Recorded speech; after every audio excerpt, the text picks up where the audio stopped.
Hello everyone, welcome to my channel and welcome to today's video.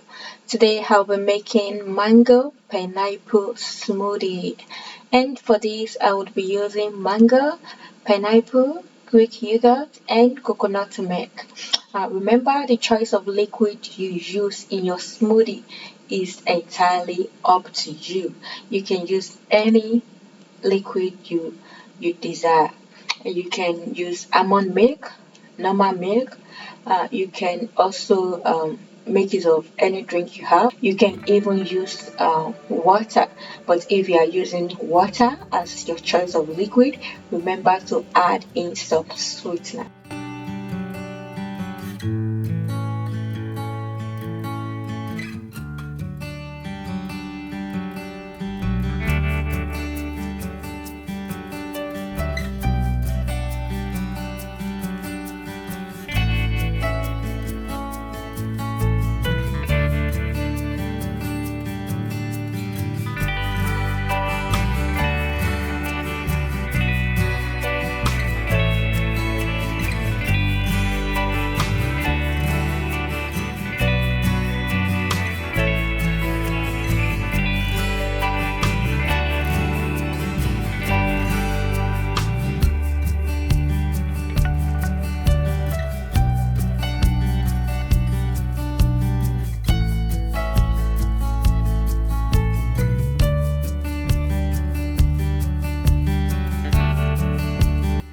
And that is all for today. Do not forget to subscribe and click the notification bell.